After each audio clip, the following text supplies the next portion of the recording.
I always say the home is like a three-dimensional vision board. Everything around you affects you on a subconscious level. By changing certain things and placing it differently, as you vibrate differently, that when you do that, the mindset is easier to vibrate on a higher level. Your actions will be more in alignment, and ultimately your soul will be stronger to fulfill its purpose. Welcome to Exploring the Mystical Side of Life with your host, Linda Lang. Hi, this is Linda Lang from ThoughtChange.com. We are exploring the mystical side of life once again this week. If you enjoy our conversations, remember to subscribe, share with a friend. Today, I have world-renowned Feng Shui expert Marie Diamond with us. We're going to take a deep dive into how we can work with the energy of our environment to actualize our intentions. Welcome, Marie. Thank you so much, Linda. So excited to be here with you. Well, I'm very excited to have this conversation with you. I know a little bit about Feng Shui. I've taken a course on the Bagua and have done some adjustments, let's say, to my space. But the type of Feng Shui you do is very, very different. And before we pop into this, let's start with your mission. You have the most incredible story of how your mission unfolded. So yeah, I just want to situate myself when that all happened. I was born in Belgium, in a beautiful city called Bruges, that is world renowned for the beauty, and they call it the Venice of the North. So you think about Venice, but in a smaller version. And so I grew up in a lower middle class family, and I was very, as a child, very clairvoyant. And, I think all children are, but I kept that energy open for myself. So when I was 7, I started meditating.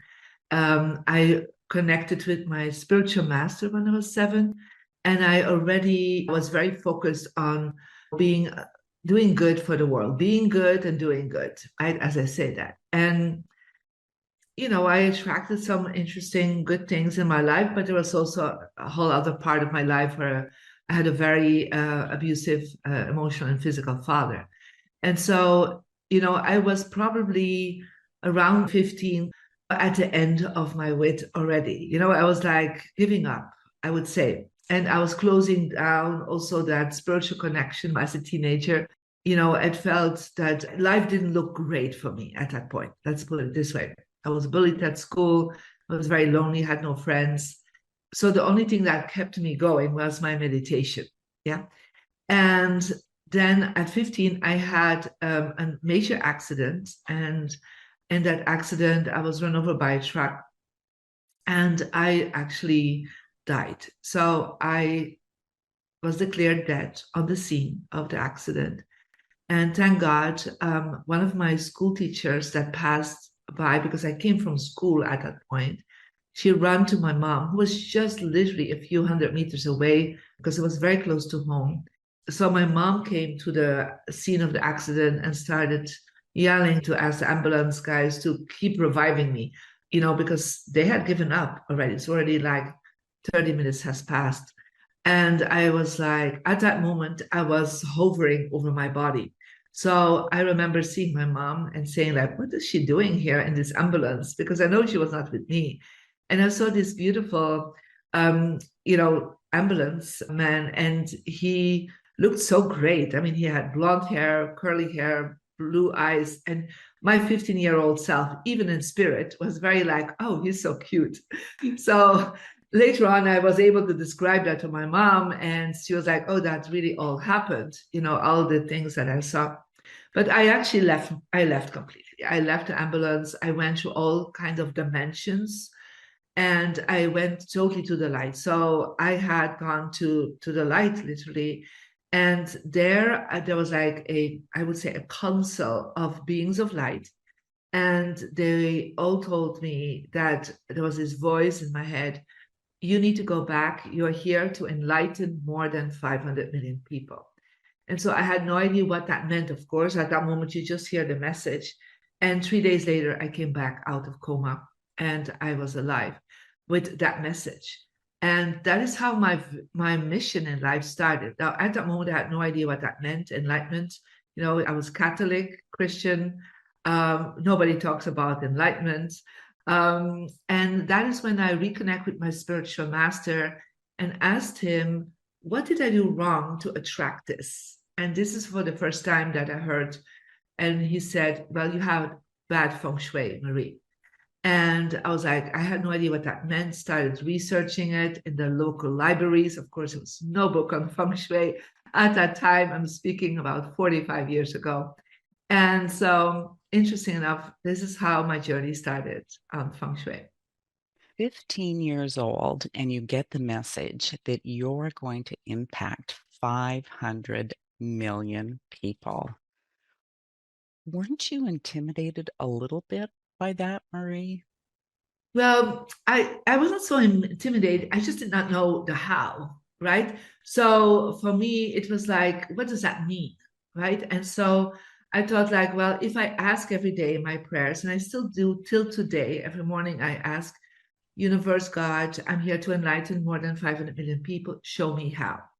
And so for me, it was like perhaps it's smiling to a person, it's helping somebody on the street. I mean, I even had calculated I would become 90 years old and I would help one person a day, how many people I would have really helped. Of course, never close to the 500 million. But you have to imagine this was before internet. This is before television, transformational teachers. So I just knew that the how would unfold. And when I was 18, I had to make a decision on the direction that I need to go for studies.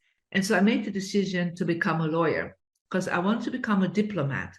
Because I thought if I would work for the United Nations or for governments, at least I would reach millions of people through that work. And the best way to become a diplomat is becoming an international lawyer. So that's what I studied. And of course, I did that work. I started working for the Belgian government and later for the European government. So in a way, with the work I did, indirectly, I was reaching millions of people already before I was 30. But when I was 30, I was like, this is not directly, it's indirectly. I'm changing laws. I'm negotiating with the politicians to change things around for the better of humankind, but it's not really making a direct impact. And that is when everything started changing, that I said, like, I need to create a direct impact. And, as the journey unfolded, I moved from Belgium to the US because I thought Belgium is only a few million people. I need to really reach out or go to a country at least has 300 million people, right? It's a bigger impact. And that led me to be in the movie The Secret. I'm the only European teacher in The Secret. And that actually led me to reach 500 million people because so many people have seen, listened, watched the movie The Secret. So I would say, check, done. Beautiful. It's beautiful. And it just goes to show you how our conscious mind can imagine, even if we know our purpose, can imagine what that would look like. Correct. And it never ever looks like that, does it? It doesn't. I mean, how could I ever know that I would become a feng shui master, right? That I would do an interview with you right now on internet, right? On Zoom. I mean, these things did not exist yet. You have to understand that, right? But I do remember having a vision that when I asked the how, one day I was around 17, I had this vision and I saw myself like on big screens, on smaller screens. I saw myself on small, small screens, like this kind of screens. So what I saw was like the future of technology, right? Because literally people right now on Instagram, they're watching me, on my Instagram, all my videos, right? So that's how the size is, or a tablet or a laptop or on main screen or television. So it's just like at that time, the how on technological level did not exist yet. Yeah. But for me, that didn't matter. I just kept focusing every day on that vision and holding that vision for myself, that it would unfold. I trusted, I had so much faith in the universe, in God, that I knew the direction would unfold for me. And so it did. Now, for anyone who doesn't understand how Feng Shui can impact our intentions with the law of attraction, can you explain its importance? Of course. So when I started practicing feng shui, I changed colors. I moved to another bedroom. I designed everything around me differently because I say feng shui was an energy system that is creating chi, creating energy from your environment. So most people think their only chi and energy they can create is by moving their body, is by moving their mind in the right direction, by feeling good about things, by perhaps meditation, other forms of spirituality. You're moving the vibration, yeah? Or you're heightening your vibration because ultimately you want to uplift the vibration.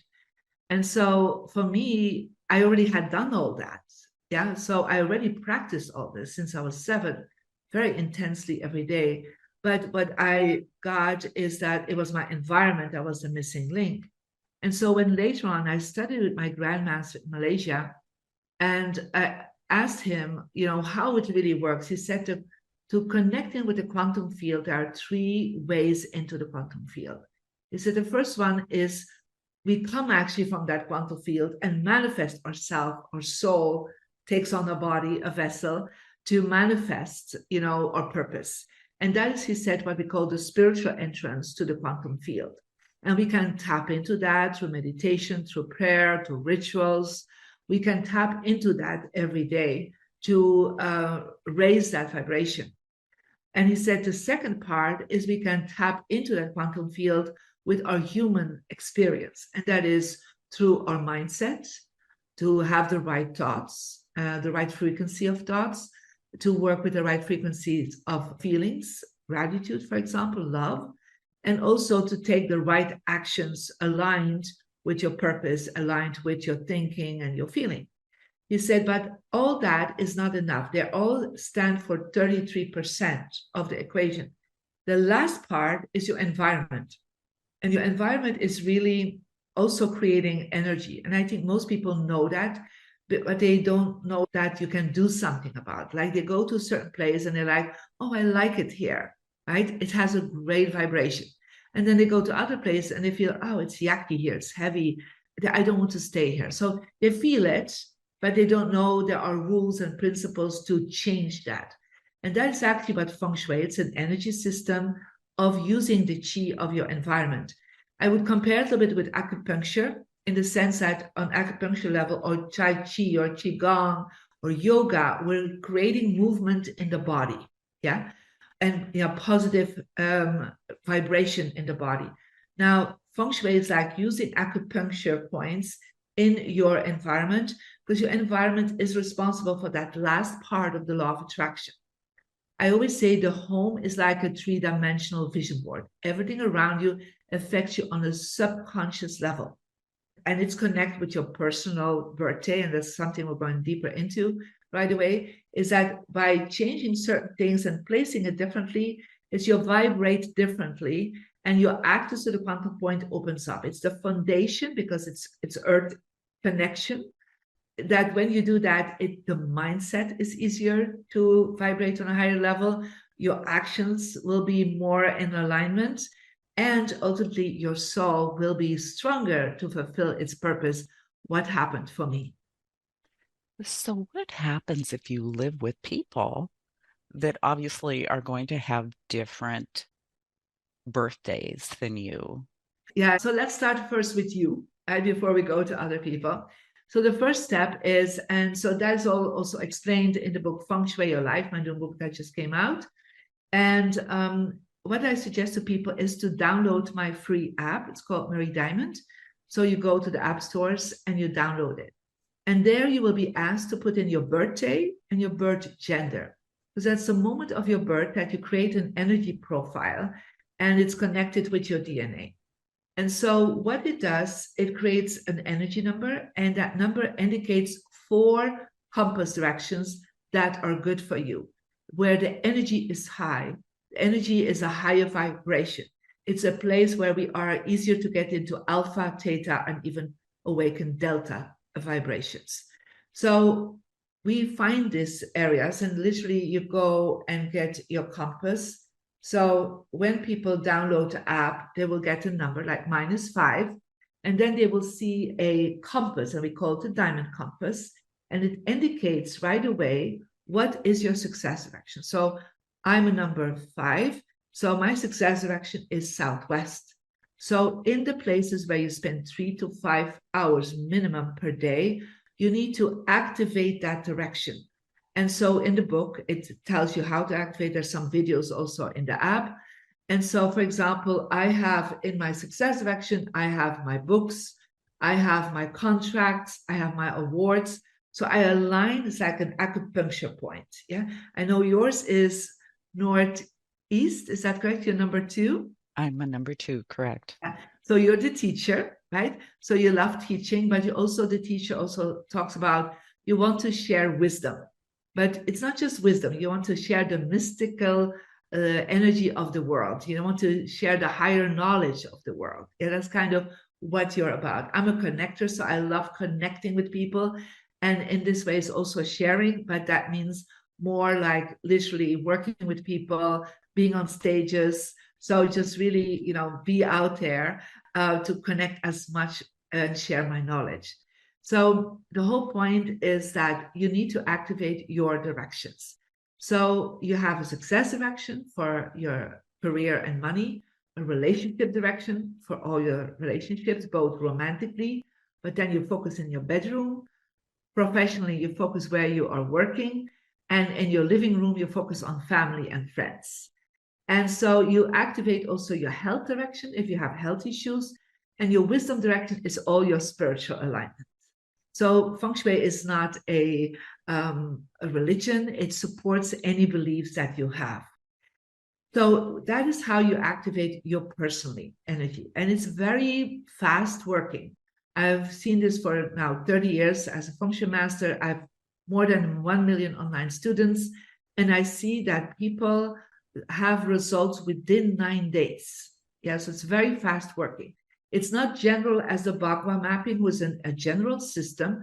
This is a much more personal system that is around for about 2,000 years old. Yeah, so it is a very advanced Feng Shui, but I made it very simple, accessible for everyone. Now, if you with more people in the house, for example, my husband has a different number than mine. Yeah, so his relationship, for example, is northeast, while mine is west. So what do? Well, in the bedroom, I activate his relationship direction with a picture of him and me. And I put out another picture that I like in my relationship direction. Yeah. But also I look, where do I spend time? Like I spend probably the most time in my office. Yeah. So about 8 hours a day, I'm in my office. So I make sure my office is totally aligned with me. My husband never comes here unless he brings me a cup of tea. So this is not his space. And so the family room where he spends his time to do, his little work. He's retired, but he's still watching investments or watching television or calling people. That's like his space, his sanctuary. So we activate it there for him. Yeah. And in the bedroom, you activate both because you can. Yeah. So this is kind of how you unfold the system, and it works. It's so beautiful, but it's like acupuncture energy. So you put something that is aligned with you. So if you are your career is a healer, then you could put your healing certification, for example, there, or books on healing.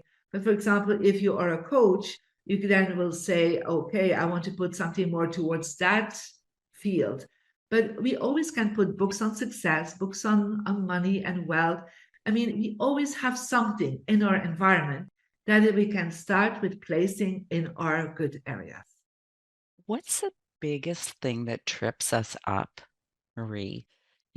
I've studied a little bit of Feng Shui, and there's so many rules to the typical Bagua. It's like almost impossible to live in accordance to the standard Feng Shui rules. So, in your system, what are the biggest blocks that can Yeah. stop the energy from supporting us? Well, I would say the major ones that I see is, first of all, that there's too much chaos around people. Yeah. So we live in a consumption society, so we have a lot of stuff, right? So we have to understand that less is more, but also it means seeing things less. So don't see them, like put them in closets or drawers so that your field of seeing is clear. Yeah. So, for example, I'm working on my desk. Before I start, I organize my desk. Yeah. So even if there's nobody here visible, you are here, the customers, the clients that I'm, for example, talking to are here. Yeah. So make sure everything is organized as much as you can. If you cannot organize it, put it away somewhere that later on you will take care of it. But make sure you don't put chaos in your 4 good directions based on your birthday. Make sure they are always super clean. Yeah. So because clutter and chaos around you creates subconsciously clutter and chaos inside of you, and then you'll be having less focus, less concentration, and you'll procrastinate more. Yeah. And so it's one of the first things I always say to people, you need to take care of what is too much and let things go. The second thing that I see is blocking a lot of people is the way they position themselves in the space. And so the first rule is you need to sit in a power position. What is a power position? Well, that is that when you are working with people, even if it's online, that you'll be able to see the door. So I'm sitting here and the door is over there. So even if somebody comes in, even if it's just energetically, I need to follow the door that comes from the hallway, not the bathroom door or closet door. Yeah. So if you sit like this, you become the queen or the king of your space. Now, that's not always possible, right? Because of the way things are built up sometimes. So then make sure you have a high back chair, a chair that literally comes high, and you have armrests. So you have like a throne. But literally make sure the back of the chair is as high as your neck so that your neck is protected. Yeah, that's the first rule. And then the second you can do is put like a little mirror, yeah, left or right from you, so you can see in the mirror what is going on behind you. Yeah. So that's an alternative, but it's still not so strong as seeing the door. Yeah. So sometimes people put their desk against a wall, and I always say you will hit a wall. You will hit a wall financially, creatively, sometimes in the number of customers that you have, the outreach that you have, you will hit the wall. Now, again, turning yourself around and having a wall behind you is stronger. Don't have space behind you. Like I have more space in front of me than I have behind.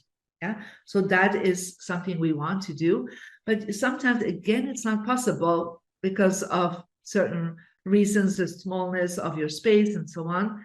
Then make sure when you have a wall that you put things on that wall that inspire you. Yeah. So it's not like a blank wall. Yeah. So it's like, could be quotes, could be something you feel like, oh, that just, opens my mind to it.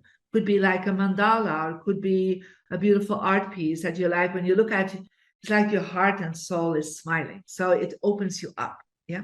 Also watching, for example, if you are loving to see the window and you love to see outside, then I always say, people don't come through the windows. People come through the doors. People will never have the respect, the recognition, the support when they put themselves against a window. So these are like 2 things that are really crucial. And just by doing these 2 small things, even if you don't add all the other principles to it, life will already change because you're already in the right flow of chi and you have created space around you. And then if on top of it, and this is a free download, so you don't have to pay for this, if you go and get your energy number and you look where your success direction is, in your office, in your living room, in your bedroom, and you change some things around there with the book Feng Shui Your Life that is available in good bookstores and on Amazon, literally you're changing frequencies. Yeah. And you will go more into alpha vibration. And in alpha, you're more optimistic, more creative, you're more open to abundance. So it's not that you have to follow all the rules of Feng Shui. Yeah. But there are some basic things that I always suggest to do. And when people do that, it's like, even if you change 1% a lot will change. But if you can change 10%, yeah, then you will have such a big result. Perfect feng shui does not exist. I'm 30 years of feng shui master. I can tell you it does not exist. But each time you do something, you feel a little shift in your mind, in your heart, and in your connection with the universe. What's beautiful about your system is that if it only takes 9 days to notice a difference, then you can tweak one thing, Correct. wait 9 days, tweak another thing, see what works, see what doesn't make a big impact. It's brilliant. Yeah, it goes so fast. And so many times people said, like I had this woman and we changed her bedroom, right? And so all the things in the bedroom were really off. And she didn't have an office. So she worked, she was a hybrid working, sometimes at home, sometimes in the office, but she was working from her bedroom. And I said to her, look, just see what the results are. Within 9 days, she had a raise. Yeah. She hadn't had a raise in 4 years. She got a bonus and she got within 9 weeks, because it's like 9 days. And then the next time you feel a big difference in 9 weeks. And I always say to people, mark these dates and see what has happened. Yeah. And so within 9 weeks, she had a promotion. And she said, Marie, my life shifted around completely. And so it was just, we took her bed and we changed her direction and we changed images around her. She decluttered it. For example, in her success direction were her shoes. Yeah. So I would say to her, well, are you in the shoe industry? She said, no, I'm an accountant.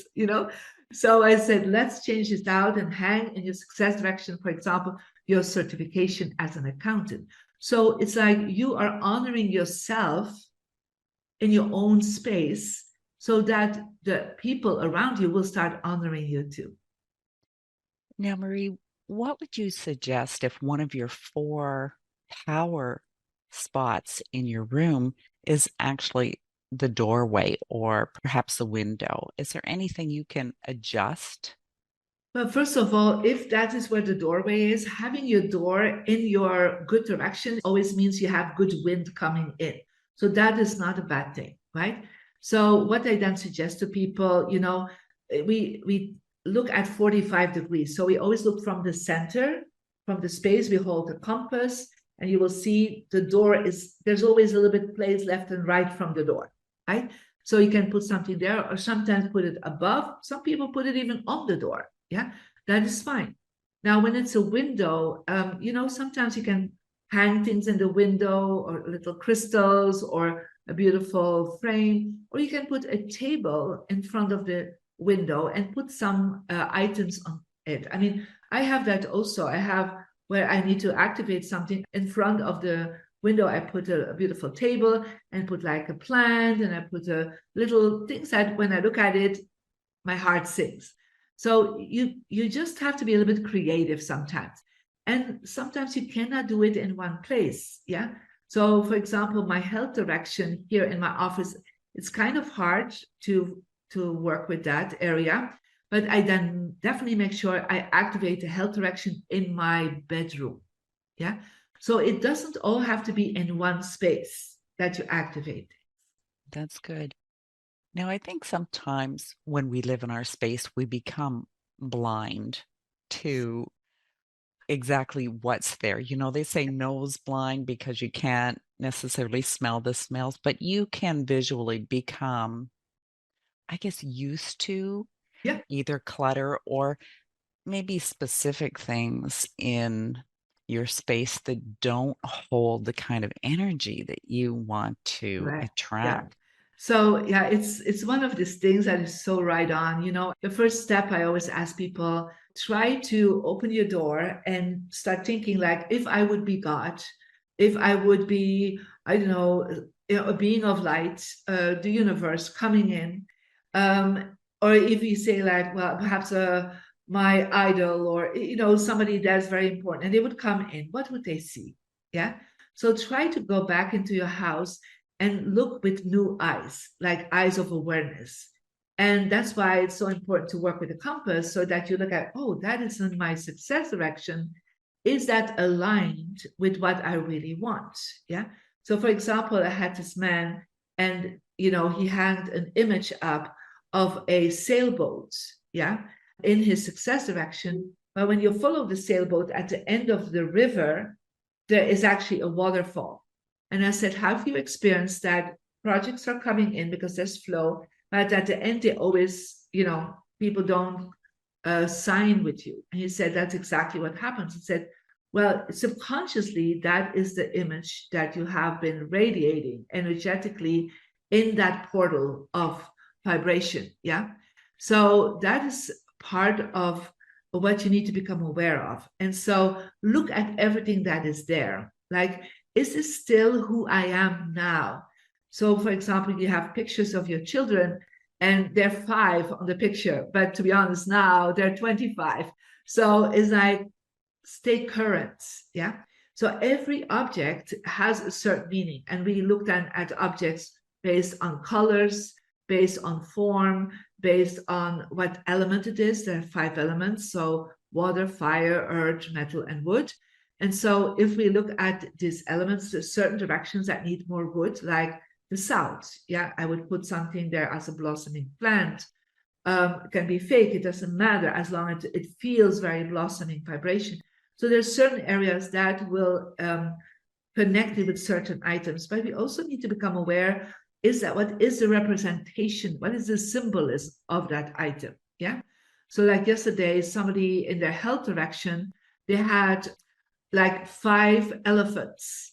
One elephant, it's a strong animal, would be fine, but like having a herd of elephants in your health direction, I think that's a little bit too much, so think about that, right? So, and also everything that is there, it's like in your unconscious mind, it's like really there. Now, if you would have 5 elephants in your room, would you sleep? I don't think so, right? They would make too much noise and too much, trampling. So you have to become aware of like, what do I place there? How do I feel? How do I connect with that item? What does it do to my subconscious mind? And sometimes you need somebody with you, like your partner or your child or a buddy or a friend, to kind of be the eyes of awareness. So as a consulting expert, and some of my students that have certified with me, they literally look through the house and they see like what people see in their subconscious mind. Yeah. Because we don't see it. We got so used to it. Yeah. Would you think it's safe to say that some people interpret an object or an item in one way, and yet other people would interpret it in a totally different way? So, for instance, elephants, someone might love that elephant. It's a power animal, so they want 5 of them because they want the support of 5 elephants. And yet other people would look at that and say, whoa, 5 elephants, what are you asking for? That much obstacle that you need that much help to come by. Like, where does the balance lie? So what I always do, and I work with kinesiology, muscle testing, we always check the body. Yeah. So I will then do the muscle testing for the body. If I'm online with somebody, I use my dowsing rods to check out like, what is the energy? What does it do to your body? Yeah. And so I would then ask them, okay, look at your 5 elephants. Let me test with your muscle testing. And if the body becomes weak, who am I to say? The body tells the truth. Yeah. So I then use muscle testing, because sometimes people hear me, but they don't feel it. And so when you use muscle testing, they feel it. And they're like, oh my God, I'm so weak. And they try to push and push, but immediately their body says, it's not good for you. Yeah. So that's the way that we then use. Beautiful, beautiful. I love it, actually. I love it. So I have read your book, Feng Shui, Your Life. It's a wonderful book, really easy read, and so easy to incorporate shifts. The first thing that I did in my office was I changed up a picture that I had in my success corner. So I'm not sitting in my success corner, I'm sitting in relationship corner. Sadly, I don't have a wall behind me, but I've got my thinking cap on, right?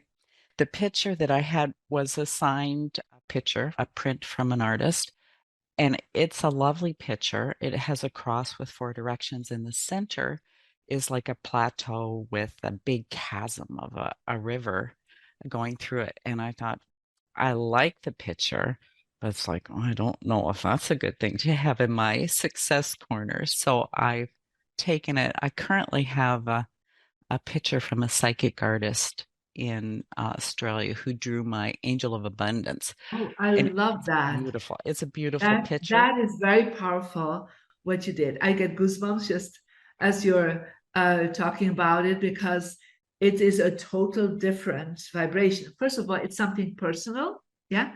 So it's drawn for you. It's about abundance, yeah. So I love that. Very good choice. And there was an immediate shift. Probably within 24 hours, I had a client buy a package of sessions and actually overpaid me because she wanted more sessions than I thought she was buying. So it was like, okay. And that is how fast it works. It's like I always say, you probably already are in alignment with your soul. Yeah. You do the meditations, do all the spiritual work.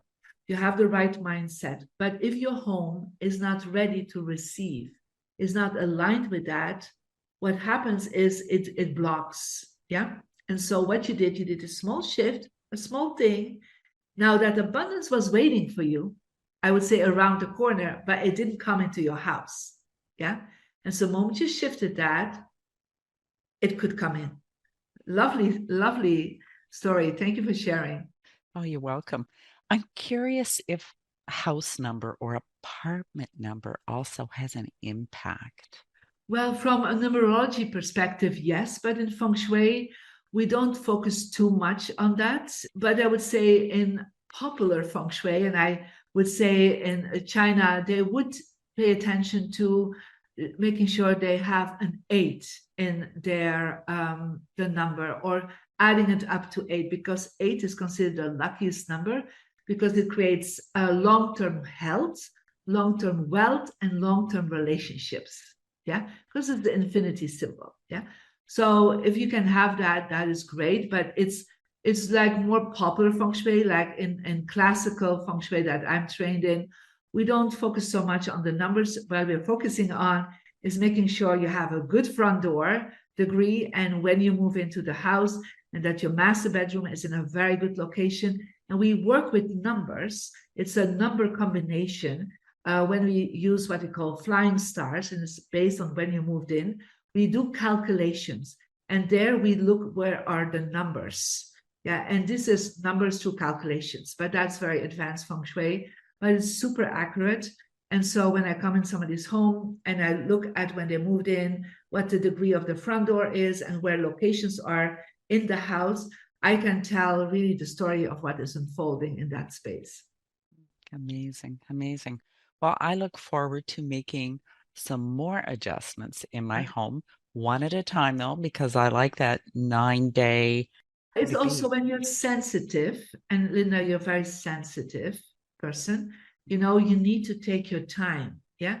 When people do too much, it's like it shakes their world a little bit, and your nervous system needs to get adjusted to the frequency that is shifting, right? So I always say to people, take your time, but keep going. Yeah. Every 9 days, do something like activate your relationship direction in that room, change this, add a crystal there. So it's like we working and you build it up. I'm super sensitive too. So I just moved into a new house here in Los Angeles and I'm still adding things. And we are already 2 months later because I am too sensitive. So there's, moments I'm thinking, yeah, I'm ready for a new change. Yeah. And then I wait again. I'm like, yeah, I need to let that one sink.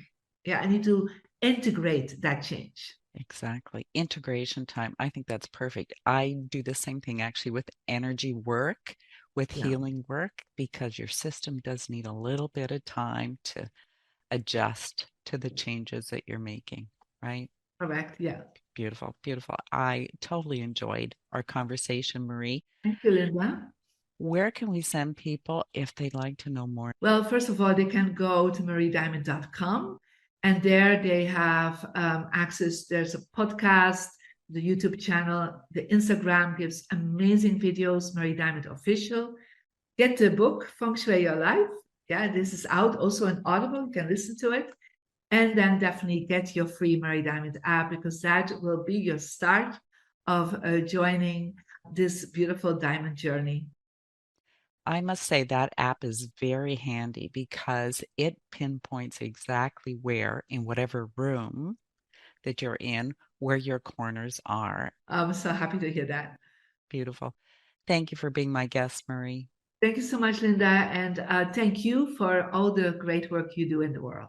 Oh, thank you. Thank you. And thank you for listening to this week's edition of Exploring the Mystical Side of Life. You will find all of our conversations on YouTube, Apple Podcasts, on Spotify. Come visit me at thoughtchange.com. Pick up your copy of Learning to Listen. And we'll see you again next time. Bye for now.